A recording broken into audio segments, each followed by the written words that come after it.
here in California. What affects you the most? Voters legalized the recreational use of marijuana. Here's a look at the Prop 64 results with 38%. Now, Prop 64 creates 2 new taxes. So beginning what tomorrow, we're going into now is marijuana incorporated. But you can't buy it until stores are licensed. Do you want a pot club in your neighborhood? What no one wants to say is we are a market that's competing with a shadow market that has just as good, if not better, a product as us for cheaper. How do we survive in that? You can ask anyone with business, since they say you don't survive. It's unsustainable. We've seen a massive reduction in retail. There's an estimate that at one point in time there were more than 1,000 brick and mortar retailers operating in Los Angeles County alone. And when you look at the number of retail licenses in legalization, there are currently less than 1,000 operating throughout the entire state. Why different jurisdictions have these extreme caps is hard to understand. And I understand it's a new use and you need time. I think we get that. But we've now had time. When they said legalize it, and they said they're going to legalize it, people envisioned legal like lettuce. They envisioned an end to the black market. They envisioned an end to the cops and robbers game. After Prop 64 passed, it's this recreational thing, and the benefit that's supposed to come out of this is all this money that you get from the taxes. The problem with this is that all of a sudden the price is going way up and accessibility is going way down. It's getting harder to get and it's becoming more expensive.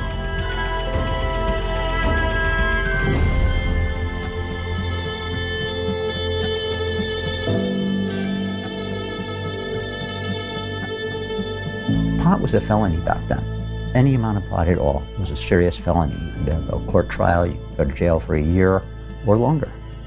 So we saw things like, we have John Sinclair, who you can Google and look up, and this guy gave an undercover cop 2 joints and he got 10 years for this. It sent a lot of people to prison. It caused a lot of people to receive felonies for nonviolent drug offense, low-level drug offense, small possessions. And so when you receive a felony, it inhibits you from doing a lot. It was a very risky time. If you got in the industry, you were pretty much planning that you were going to be in a court battle at some point and possibly go to jail. The AIDS epidemic was a catalyst.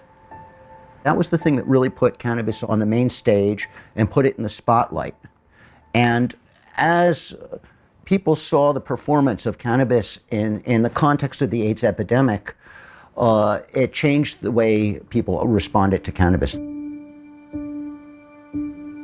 As a young kid getting exposed to all this, it impacted me greatly because you could see how the cannabis helped these people. I never really wanted to be on the street selling weed. I always felt that marijuana should be legal and it should be something that you should be able to provide to people that want it and need it. And that was very, very clear from talking to people, that they saw this type of business activity as a political activity. They saw themselves as freedom fighters. In the 90s, when suddenly the media starts covering the role of cannabis as a medicine, we suddenly achieved the ability to change the law. If all of this seems confusing, welcome to the brave new world of pot laws. San Francisco and Santa Cruz, and there were a few other counties that had localized medical cannabis laws, but the whole state didn't. When we were finally ready in 1995 to go out and start collecting signatures and putting together a ballot initiative that was on the ballot in 1996, the people of California were ready to go for it, and they passed it. Once 215 passed, all medical patients had access to medical cannabis. And so this was a major thing. We had 30 million people suddenly have access to medical marijuana legally. They stopped looking at it as a crime. They stop looking at it as a Schedule I drug and start looking at it for what it's really here for, which was an herb with medicinal value. Opening the Cannabis Buyers Club and changing the country and bringing back love to America. It was a very short law that basically created protections for those who create cannabis and those who use it. A wall of protection for us, nothing but protection for us. So what this meant is that cannabis wasn't organized on the basis of profit.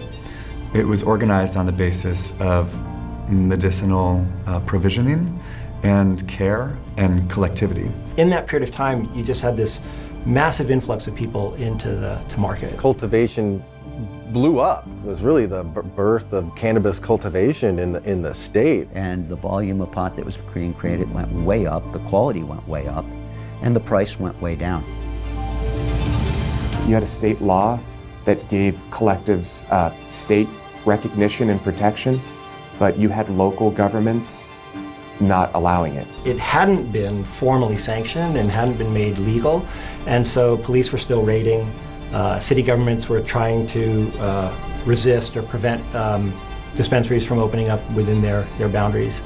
And there was a lot of uncertainty. And they really all stem from the fact that we were trying to create a consumer access business structure against the backdrop of an exception to a criminal law. I don't think it was ever a realistic model that we were going to have the changes we've had in our criminal laws without some corresponding regulation. Prop 64 seemed to send mixed messages to the voters of California, where most people had voted for legalizing cannabis, but in fact they were voting for regulation of cannabis. They were told a lot of sweet stories about how this was going to be done right, and it was going to generate tons of tax revenue, and all kinds of good was going to come from that. And none of that came out. The price was too high to afford. Nobody can afford legal pot. Very few people can. The black market is enormous. The money that they are making on the tax, they're just turning around and spending it hunting down pot. You know, I have a feeling Jerry Brown thinks that Proposition 215 was a joke to get legalization to the point where stoners could smoke marijuana under the guise that they're doing it medically. And so once we had legalization happen, you know, they thought, oh, okay, this is the thing. People are just using this recreationally, and they didn't really think about the medical aspects. This question about, you know, what's going to happen to the people that really pioneered the industry. And I think a lot of what they feared has happened. You have the replacement of a not-for-profit, care-based system with a new system that's based on profit and on competition. The existing cannabis industry has been regulated so hard and taxed to the hilt that the framework for Prop 64 inadvertently has been funneling a large consumer base to the unregulated market since its inception. We have not rolled legalization out aggressively enough. Licensing hasn't been issued aggressively enough and quick enough. Prop 64 has a clause that gives local authority of issuing that first phase of licensing. Through that local authority, you can either choose to participate or choose to not. 60 to 70% of cities as well as counties ban cultivation or cannabis commerce in general. You have a really uneven situation where 2/3 of California's territory still abides by the system of prohibition. And there was supposed to be business licensing and compliance support. And that was supposed to be a part of the social equity program, and none of those things to this date have been implemented. There was promises of billions of dollars in taxes. Those taxes were supposed to go to after-school programs, to rehab centers, to different areas that were going to impact and help nourish a community. And we're 2 years into legalization and that money has not been dispersed. Chain of custody for cannabis has added a step that at every point gets marked up 30% to 300%. You know, they just raised the tax in January. I believe it's only like a 12.5% tax, and people are like, oh, that's not that much. But you're already paying 15% in excise tax.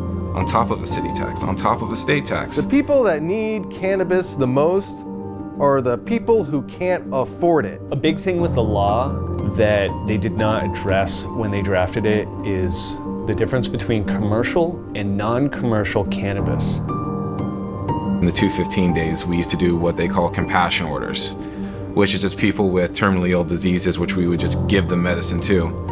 Because how the hell are you going to tell someone who's dying of leukemia, hey, I got to charge you $100 for that? Now, those days have long gone because you have to pay the taxes on it, and we get taxed on it regardless of how we give it to you. None of the compassion projects were consulted about how this law could affect them. And so legalization technically made compassion illegal. When you have 188 shops in the city of Los Angeles that are legal and licensed, and then you have about maybe 1,500 that are unlicensed, it's kind of hard to compete with that. But when you open this up and license some more, then you begin to be able to compete with that illicit market, and that illicit market will eventually disappear. When you take zoning restrictions, capped numbers, and licensing people for the first time, you wind up with these extreme horse races that you just don't tend to see. Those with the most capital and social resources are able most to kind of survive this regulatory environment, which wittingly or unwittingly is creating a situation where the barriers to entry are so high that it's making the diversified and multi-scalar system that I think California voters envisioned with Proposition 64 and also existed under Prop 215, that kind of system just is increasingly less possible.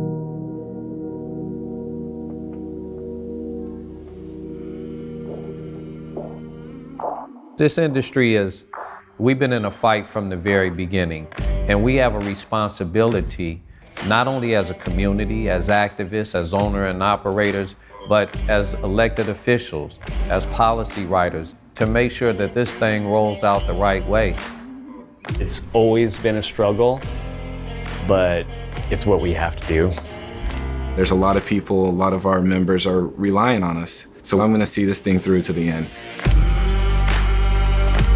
It's more of a process of us working with them instead of working against them, because we all have common goals, which is to make this work. You got to put the heat on the people who effectively change it. It ain't us. Well, and I'm seeing it happen. I see the neighborhood council saying, wait a minute, this can't happen. California being the 5th largest financial power in the world, our market should represent that. California being the mecca of cannabis, we need to represent that in licensing. Our imagination is a limit, and the political will is really what is required at this moment.